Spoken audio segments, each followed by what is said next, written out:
Hello, everyone. I hope you're doing well today.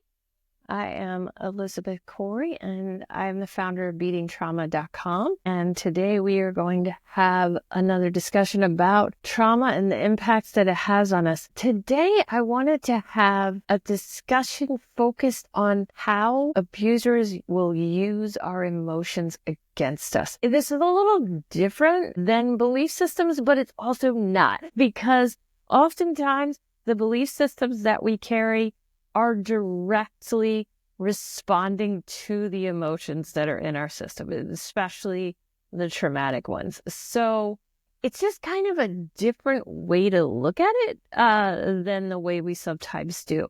But sometimes I find it really helpful, especially if you are tuning into your body a little bit, but maybe are a little less kind of connected with your unconscious belief systems, then this may be a way for you to kind of like a gateway for you to dive into what's going on in your system. So I'm going to talk about this today from an emotional standpoint. The other thing to keep in mind, though, is that when you have belief systems that you know are there, then it also may clue you into how your emotions are showing up for you as well. Obviously, our abusers use both of those things against us to kind of set us up and keep us stuck. But sometimes kind of looking at it from a different perspective can be really helpful in our trauma recovery journey. So I'm going to talk about that because I'll be honest, the trauma itself that we experienced as children is horrible. But that sort of second trauma, that, as I'm calling it here in my notes, that second crime that we experience is how it stops us from living our lives after we become adults. And most of the time, there is an emotion and a belief system tied to that emotion that is actually what is holding us back. I mean, yes, are there things that externally happen in our lives that hold us back? Of course. But oftentimes it is how we are seeing the world, like the lenses that we're viewing the world through, that really have a lot to do with why we are struggling with those particular obstacles that maybe without those beliefs, they would be things we could work through, right? So I'm going to talk today about several different emotions and the way that our abusers set those up in our system. I'm talking about them as separate emotions, but I'll be honest, many times there is this combination of emotions going on within us at any given moment. But I'm going to talk about them as if they are separate for purposes of this discussion. It just sort of makes it a little simpler to figure this out. The first one, I always start with this emotion, partially because it's very near and dear to my heart, partially because it is one of the most stigmatized emotions that there is, and that is our anger, right? So when we are children, abusers will often do things that would have angry reaction from us. So these are things that they actually know, at least on some kind of unconscious level, are going to make us respond with anger. No, I am not talking about the green cup or the blue cup. That's just normal, everyday childhood stuff. But I'm talking about going out of their way to trigger anger in a child, right? And then after the anger is triggered, they shame the anger, right? So they put the focus on the fact that the anger is wrong, okay? Not the particular thing that caused us to get angry. Okay, this is important. They imply that our very natural and normal response to the particular event and the world we are living in the moment is not acceptable.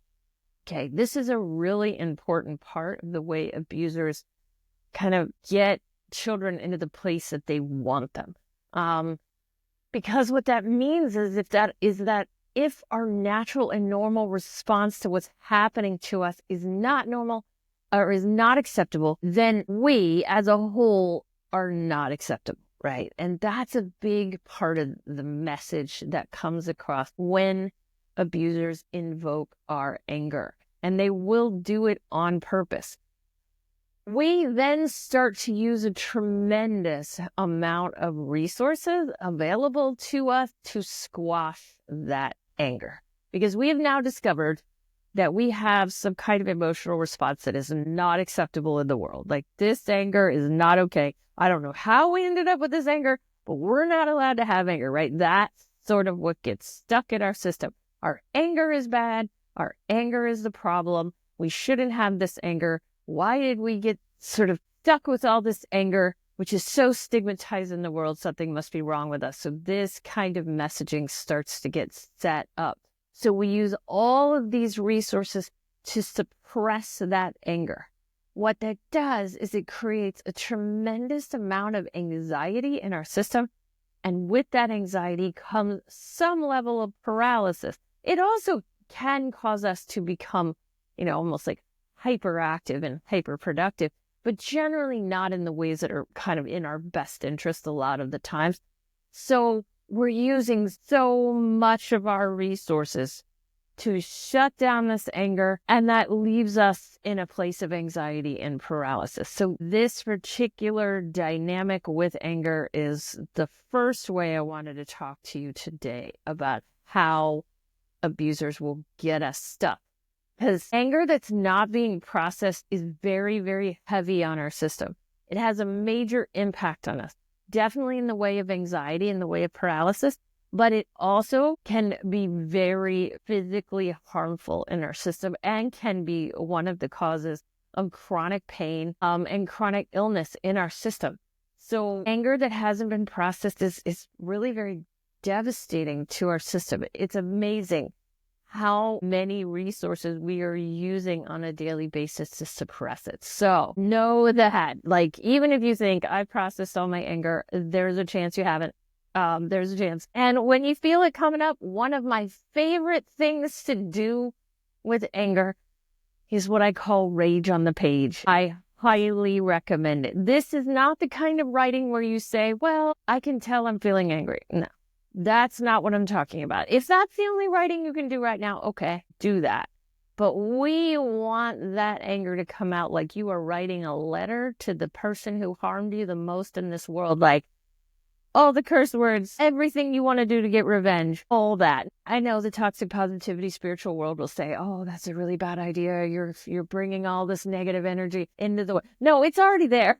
I promise you it's already there. And when we start to rage on the page and let that anger out, we actually start to release it, because the expression of our traumatic emotions is what we need to do to move it out, right? Because most of the time when we have traumatic emotions stuck in our system, it's because it hasn't been heard yet. And that's what needs to happen. It has to be heard. It's not leaving until you hear it. I promise you that. I've tried lots of things, and the bottom line is it's not going to go anywhere until it's been heard. So try raging on the page the next time you get triggered. It doesn't even matter what you're triggered about. Maybe you're triggered about the driver on the road. Maybe one of your kids has triggered you, which happens a lot. The anger probably isn't fully or even close to fully about what's triggered you today. But by writing it from that anger and raging on the page, you will often figure out what the pattern is or what that is kind of behind that anger. I call it, we're tugging on the thread of previous experiences that are sort of fueling that anger, that rage, which is often just kind of a bit over pronounced for the current situation, but that's the anger that's there because it's about way more than now, right? So let yourself rage on the page. If you're not raging on the page, I promise you, it's life-changing. Yes, it will bring stuff to the surface, but in the process, it will also make you feel 1,000 times lighter as you release it. So give it a try.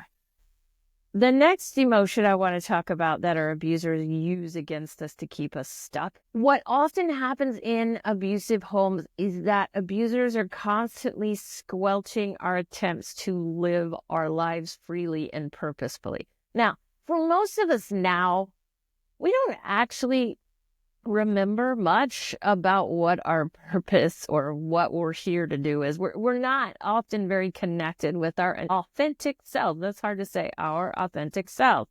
There we go. We're not actually that connected to it anymore. But I can tell you, as a child, you were. And you would have been trying, even if you don't remember this, to get back to it as often as you could, to be totally honest with you.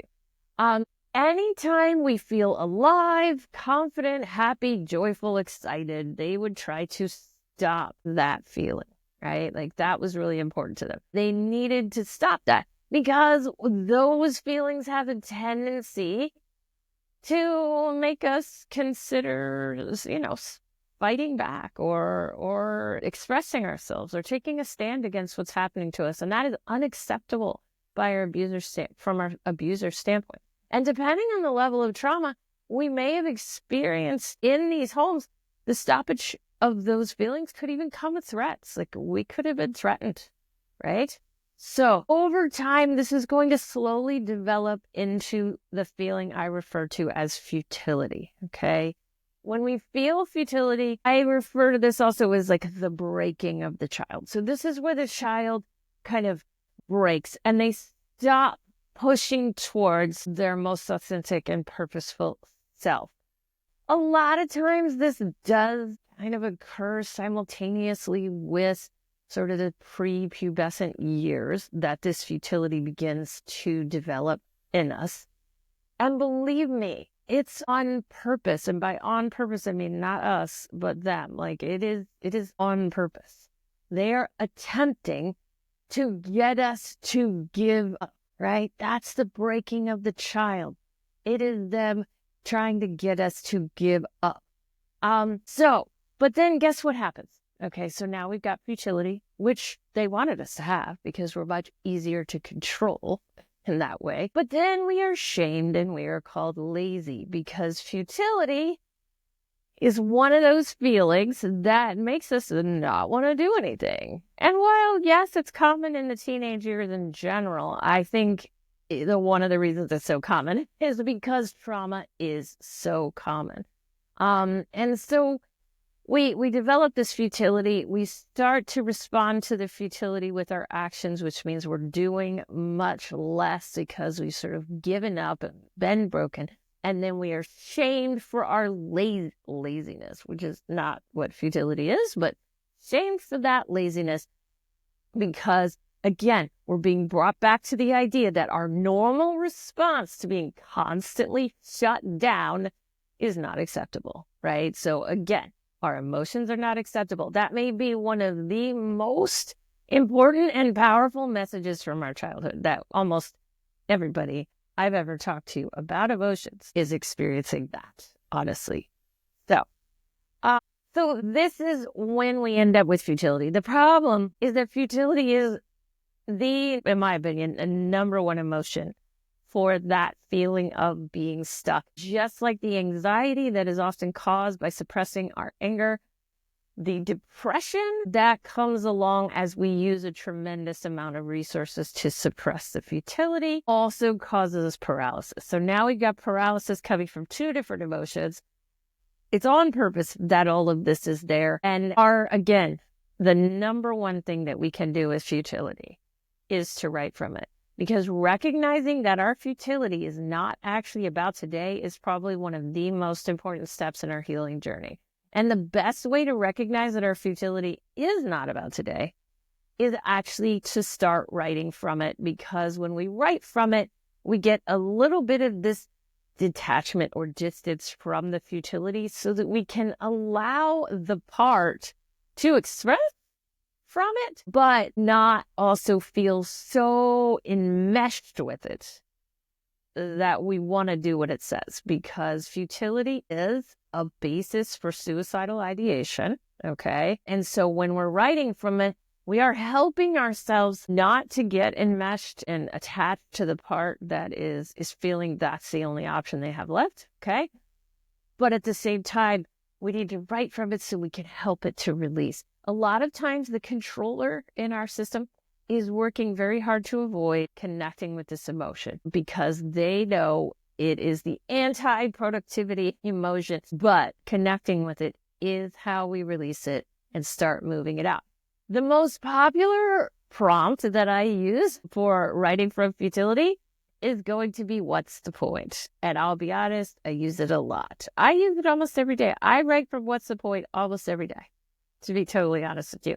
And it has helped me immensely to not get kind of stuck in a depressive sort of stuckness, paralysis feeling that can really, it could stop me from being able to take action in my life, whatever it is that I need to do. So let yourself express from that. By the way, the part that normally carries futility is a part I refer to as the karma kid. They are a highly brainwashed part in our system. And they are also the part that carries this next emotion I'm going to speak about a bit, which is shame. Okay. And shame drives a lot of our futility, because when we say things like, what's the point? There's often this underlying message in that is, what's the point because something's wrong with me? Or what's the point because everybody else can do it, but not me? Those are some of the messages that often live under the futility. And the shame and the futility are very, very tied in with this part called the karma kit. So we want to kind of recognize that, and recognize that most of the belief systems we're hearing from them are stemming from their emotions of shame and futility. They also do hold fear. So they are a trifecta of really difficult emotions to process. If we can see that as a part, it helps us a lot. So number 3, let's talk about shame for a minute. I would say that abusive families will often shame us for 2 main reasons, okay? Both reasons are crap. Both reasons are not real, by the way. And shame is the only emotion in our system that actually is alive from the very beginning, okay? Now, most of the time, things like futility, it was true when we were a kid and we need to process it. That doesn't mean that same futility is true now. Anger, again, was true and still may be true at times.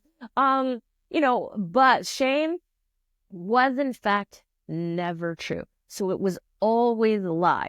There are 2 main ways that our abusive families will shame us. And by the way, I oversimplify things just to make it a little easier to bring your awareness around it. I'm not saying these are the only 2 in existence, but these are 2 big ones. The first one is, we are not able to do the adult tasks correctly that we are being assigned while we are in fact children. Okay, so that's like a number 1 shaming tactic that abusive families do. They give us things they full well know we are not going to be able to do, and then they shame us for it, okay? This is particularly true in cases where children are parentified, which I'll be honest does happen in a lot of abusive families. So that's the number 1 way we're shamed. So we grow up thinking we can't be an adult because we can't do adult tasks, but really we couldn't do adult tasks as a child. And that gets stuck in our system.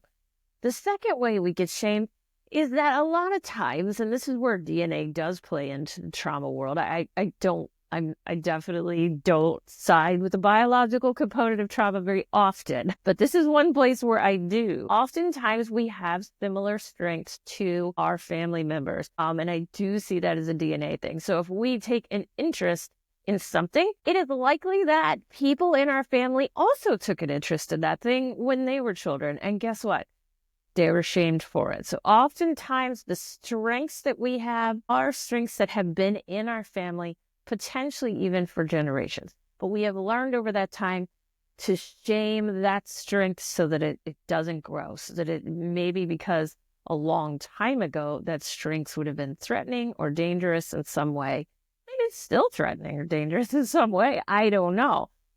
But that shame gets projected from those family members who already are squelching their own potential strength down into the children. And part of the reason for that is just plain jealousy, right? It's like, I didn't get to do this, so you shouldn't get to do it either. Now, that's very unconscious, usually coming from parts. But it could be that there is this general fear of that particular strength and the ways in which it may make you, I don't know, less, considered somewhat of an enigma in society in some way. So these are the 2 ways we'll normally be shamed. That shame gets internalized, making it very difficult for us to take risks or embrace our creativity or intuitiveness that naturally wants to be there. And again, it fuels that futility, right? So this can also lead to some of the, what I would say, are most popular and most kind of obvious traits that we get from a childhood of trauma, which are the controller's attempts to block our shame or to hide our shame.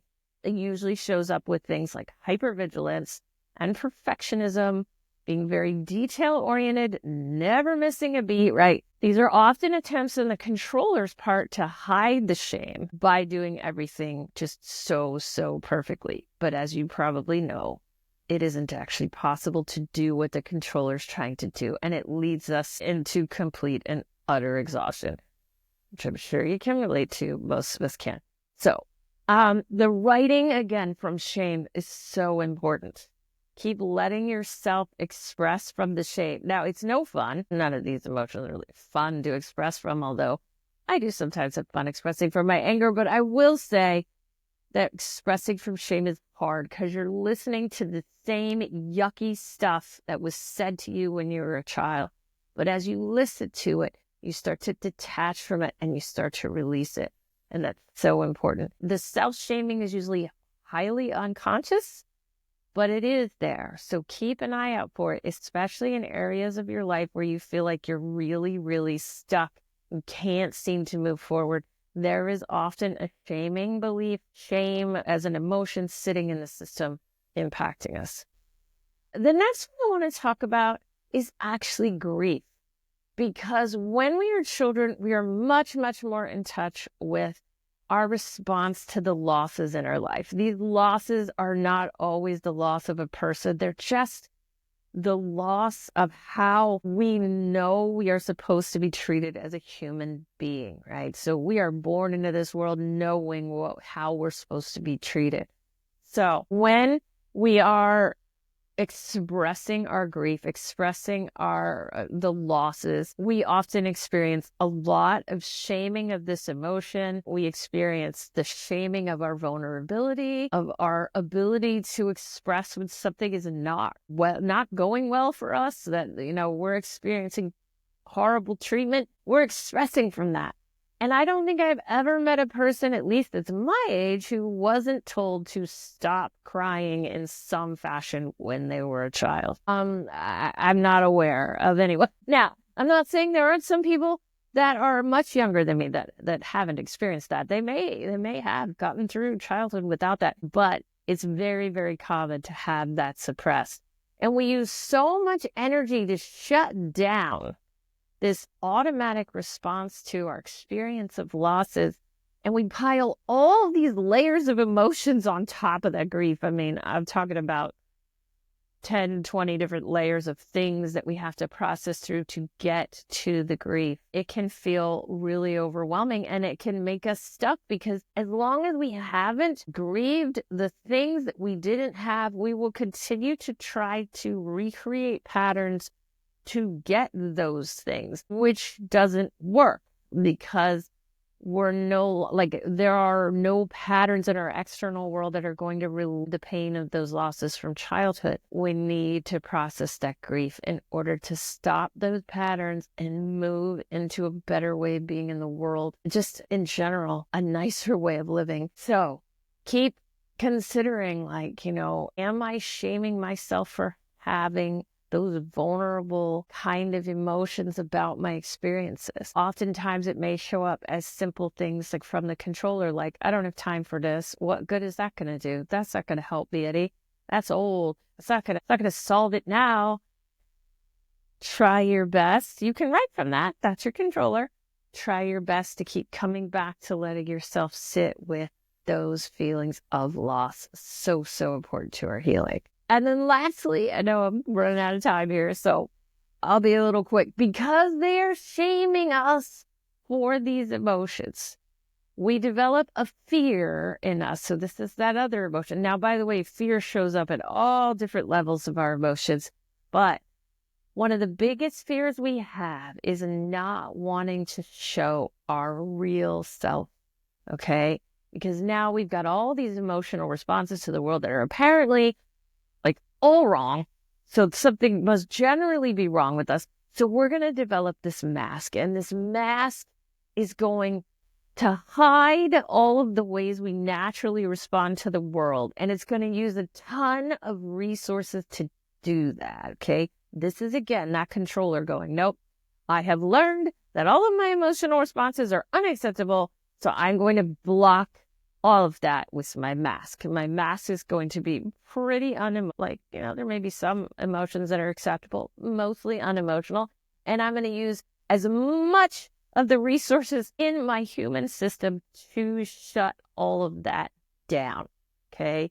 The emotions are still all there under the surface, wreaking havoc on our lives, by the way. They're still there. They're still doing things. They're still, unfortunately, creating a lot of problems for us as they recreate the patterns because we're not addressing the emotions. We have all that blocked on a conscious level. We don't even know it a lot of the time. We're just like, why are all of these crazy things happening to me? This is why. So one of the most important things we can do is right from our fear of connecting with our emotions, of being who we really are, of exploring our authentic self. The more we can write from the fear of doing those things, that's us connecting with the controller and their mask. And that is going to allow us to be more connected with the emotions that are there. So writing from that is probably the most key thing to get us started on our emotional healing journey, which I am here to tell you, you cannot make your life significantly better without connecting with your emotions. I know it's bad news, but I can tell you it's the truth. So we want to connect. We want to move and release these emotions from the system, which will in turn release some of these belief systems from the system so you can really have the best life possible for yourself. So try out some of this writing. Really keep an eye out for where you may be blocking those emotions because of the way you were treated as a child. And give this a try. This is the hardest stuff. This is like, I like to say sometimes it's emotional intelligence, a PhD in emotional intelligence, right? The highest EQ you can get right here doing this kind of work, but it will make a major difference for you. So thank you all so much for being here today and for listening to all this. It's really hard to hear this. We often dissociate. We start talking about emotions in this way. So good job hanging in there. And I look forward to talking to you next week, same time, same place. I really appreciate you all. Thanks.